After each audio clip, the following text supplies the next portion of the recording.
Мене звати Максим. Мені 10 років, я із України. Коли почалася війна, мама сказала, ми повинні поїхати. Я не хотів. Я сумую за своєю країною, школою і домівкою. Потім ми були у Німеччині, а зараз живемо у Валенсії.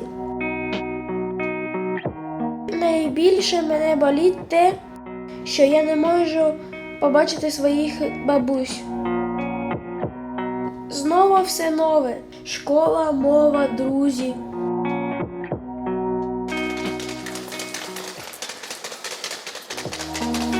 Меня зовут Милана. Мне 11 лет. Я родилась в России, но с детства живу в Валенсии. Мне очень нравится Испания. Но когда началась война, некоторые люди смотрели на меня иначе. Мне было грустно, и иногда я плакала. Папа обнимал и говорил: «Ты ни в чем не виновата».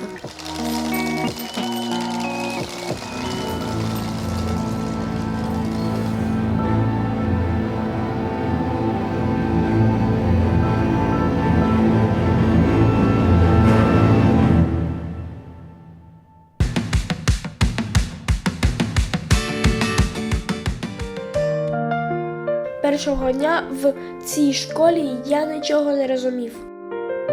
Але одна дівчина заговорила до мене російською і посміхнулася.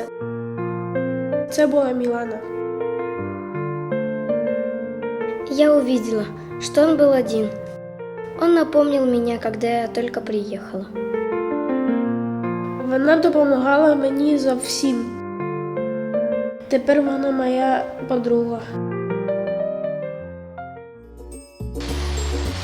Тепер я з радістю йду до школи.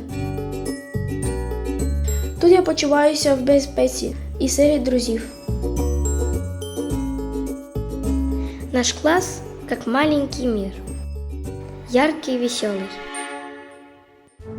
Ада из Перу играет на виолончели, но говорит, что ей больше нравится реггетон. Рауль з Румунії каже, що його дідусь був вампіром. Якин из Марокко приносит нам печеньки от своей бабушки и говорит, что они волшебные. Табіот з Індії завжди влягається елегантно і сміється навжись тоді, коли не розуміє жарту. Люсьяна из Колумбии танцует даже на уроках математики. Ісак з Домініканської республіки каже, що він супергерой, але не може показати свої сили.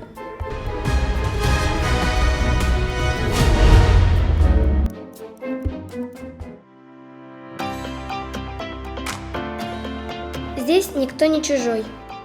Мы как одна большая семья. І тепер відчуваю, що це місце теж мій дім.